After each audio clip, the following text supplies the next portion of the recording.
बिस्मिल्लाहिर्रहमानिर्रहीम। अस्सलाम वालेकुम। इस उम्मीद के साथ कि आप लोग बिल्कुल खैरियत से हैं। आज का फिजिक्स का चैप्टर नंबर 4 का ये लेक्चर नंबर 9 और टॉपिक इसमें है इक्विलिब्रियम और कंडीशंस ऑफ इक्विलिब्रियम। तो लॉन्ग क्वेश्चन जो बोर्ड में आया हुआ है वो मैं यहाँ पर लिख रहा हूँ। क्वेश्चन की स्टेटमेंट है define equilibrium and explain the conditions of equilibrium, या इसमें से सिर्फ क्वेश्चन आएगा explain the condition of equilibrium. Any हो, इस क्वेश्चन की जो भी वर्डिंग है इसका आंसर एक ही है। सबसे पहले हमने डिफाइन करना है what is equilibrium. A body is said to be in equilibrium if no net force acts on it. Equilibrium का मतलब ये होगा कि अगर किसी बॉडी पर नेट फोर्स की वैल्यू 0 हो जाए तो फिर वो बॉडी इक्विलिब्रियम में कंसीडर की जाती है। इस केस में जब नेट फोर्स 0 हो जाए तो दो पॉसिबिलिटीज हैं, या तो वो बॉडी रेस्ट में होगी या फिर दूसरी पॉसिबिलिटी ये है कि वो बॉडी मूव कर रही है लेकिन यूनिफॉर्म वेलोसिटी से मूव कर रही है और उसमें किसी तरह का एक्सेलरेशन प्रोड्यूस नहीं हो रहा।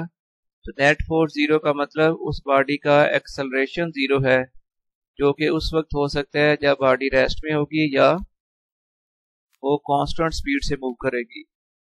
तो आपने डिफाइन करना है, इसके साथ फिर आप एग्जांपल भी मेंशन कर लें। For example, a book lying on a table is at rest.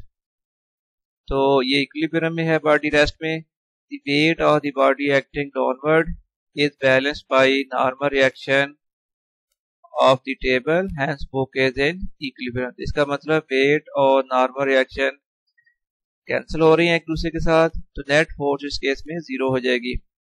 Second है car moving with uniform velocity on a levelled road is in equilibrium. ये होती है डायनामिक इक्विलिब्रियम, या आपकी बॉडी यूनिफॉर्म वेलोसिटी से मूव करते हुए इक्विलिब्रियम में होगी। थर्ड है a fan moving with constant speed is in equilibrium. एक फैन जो कि कांस्टेंट स्पीड से चल रहा होता है तो ये बेसिकली इक्विलिब्रियम में होता है और इसको कहते हैं रोटेशनल इक्विलिब्रियम। ये तो इक्विलिब्रियम की डेफिनेशन और एग्जांपल, और इसके बाद अब हम डिस्कस करेंगे कंडीशंस ऑफ इक्विलिब्रियम। ये इक्विलिब्रियम में होने के लिए बेसिकली रिक्वायरमेंट क्या है। फर्स्ट कंडीशन ऑफ इक्विलिब्रियम, इसकी स्टेटमेंट है a body is said to satisfy first condition for equilibrium if the resultant of all the forces acting on it is 0। मतलब कि कोई body first condition of equilibrium को satisfy करेगा अगर उस पर तमाम एक्ट करने वाली फोर्सेस का रिजल्टेंट या नेट फोर्स 0 हो जाएगी। तो फॉर एग्जांपल लिखिए, let n number of forces F1, F2, F3 so on Fn are acting on a body such that कि हम ये सपोज कर रहे हैं कि किसी बॉडी पर n number of forces act कर रही हैं। वो है F1 है, F2 है, F3 so on Fn। According to statement इन तमाम फोर्सेस का सम होना चाहिए equals to 0। So F1 plus F2 plus F3 plus so on plus Fn equals to 0। अब यहाँ पर एक बात बतानी है, इंपॉर्टेंट बात, कि ये सारी सेम टर्म्स का सम है, यानी सारी फोर्सेस का सम है और इनमें सिमेट्री भी है। F1 है, फिर F2 है, फिर F3 है। ये एक सीक्वेंस में टर्म्स आ रही है। तो इस तरह सीक्वेंस में आने वाली टर्म्स को हम एक सिंबल के साथ रिप्रेजेंट कर सकते हैं और जिसको आप जानते हो कहते हैं सिग्मा। तो इसका मतलब sigma F equals to 0। Sigma F equals 0 का मतलब है sum of all the forces is equals to 0। तो ये है mathematical form of first condition of equilibrium. Equation 1 is the mathematical form of first condition of equilibrium, यानी ये forces की equilibrium है। नेट फोर्स जब किसी बॉडी पर 0 हो जाए तो वो बॉडी इक्विलिब्रियम में होगी और ये सेटिस्फाई करेगी फर्स्ट कंडीशन ऑफ इक्विलिब्रियम। इसके बाद आप जानते हो फोर्स एक वेक्टर क्वांटिटी है और इसको इसके परपेंडिकुलर कंपोनेंट्स में रिजॉल्व किया जा सकता है।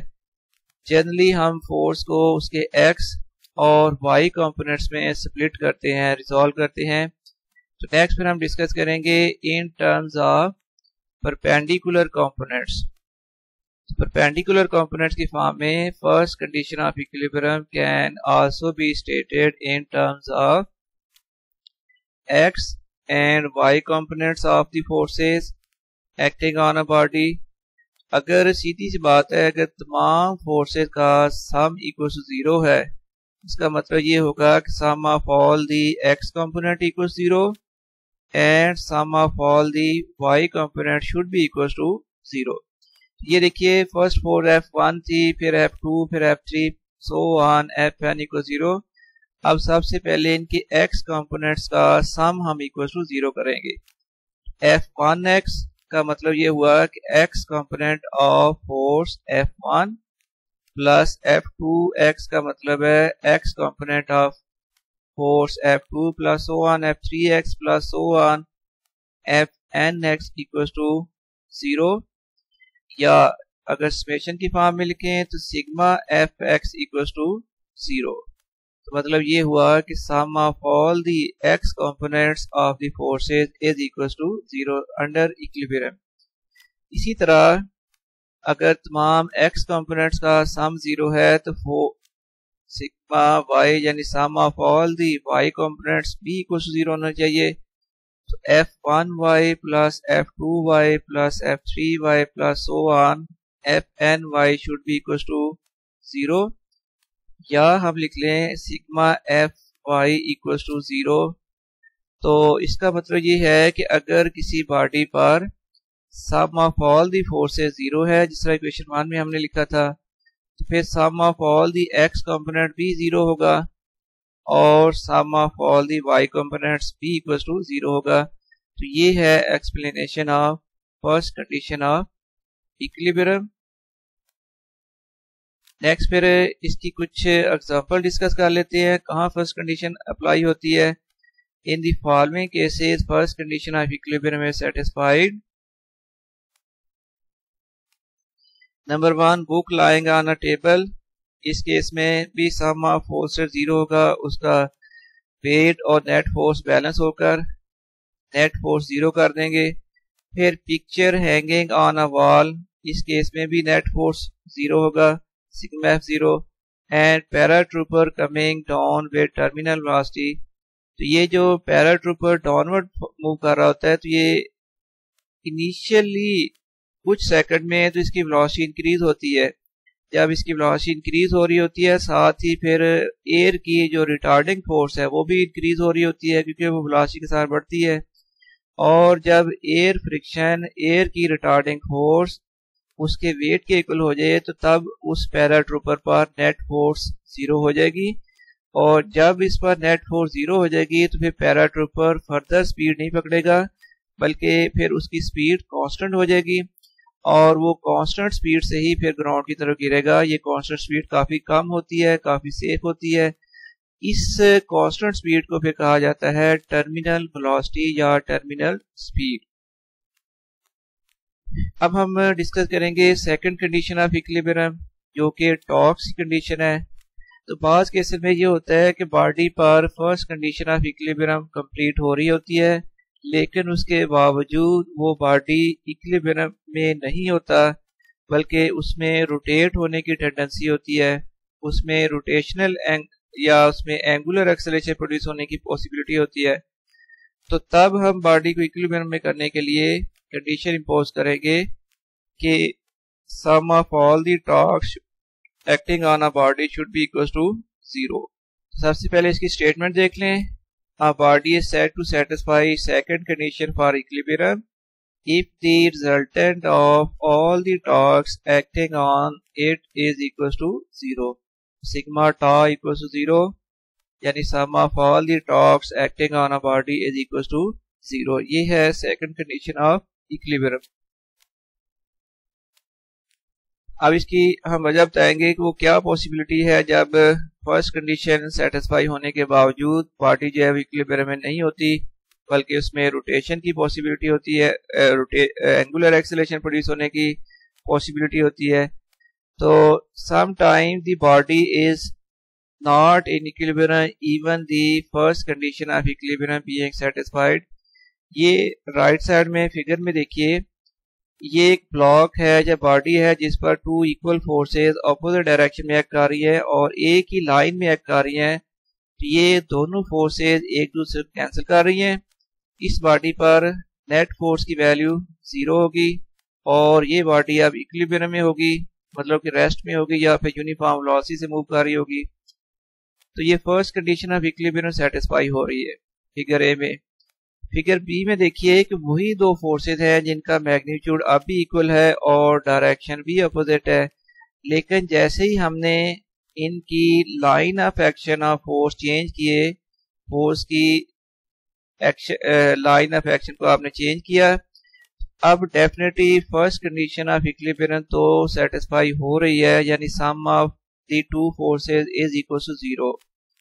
इसके बावजूद ये बॉडी क्लॉकवाइज डायरेक्शन में रोटेट हो जाएगी और ये एंगुलर एक्सेलरेशन इसमें पैदा हो जाएगा। तो इसका मतलब जब ये क्लॉकवाइज डायरेक्शन में एक्सेलरेट हो जाएगी, एंगुलर एक्सेलरेशन पैदा हो जाएगा, तो ये बॉडी तब इक्विलिब्रियम में नहीं रहेगी।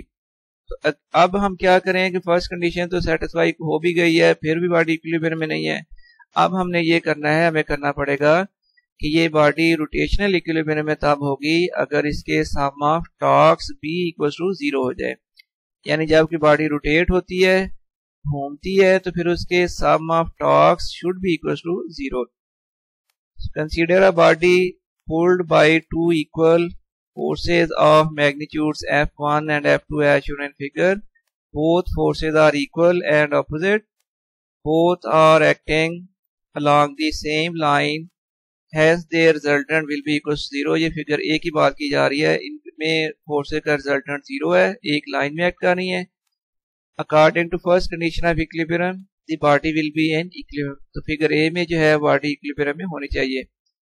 If the location of the forces is shifted as shown in figure B, the bodies will not be in equilibrium, although the first condition of equilibrium is being satisfied. For this situation, for a body to be equilibrium, the sum of all the torques should be equal to 0. अब चूंकि body में torque produce हो रहा है, तो इसलिए sum of all the torque should be equal 0। तो जब सम ऑफ टॉर्क इक्वल 0 हो जाएगा तो वो बॉडी रोटेट होगी, तो यूनिफॉर्म वेलोसिटी से रोटेट होगी। जैसे पंखा यूनिफॉर्म स्पीड से चल रहा होता है, तो वो भी इक्विलिब्रियम की कंडीशन है, वो रोटेशनल इक्विलिब्रियम की कंडीशन है।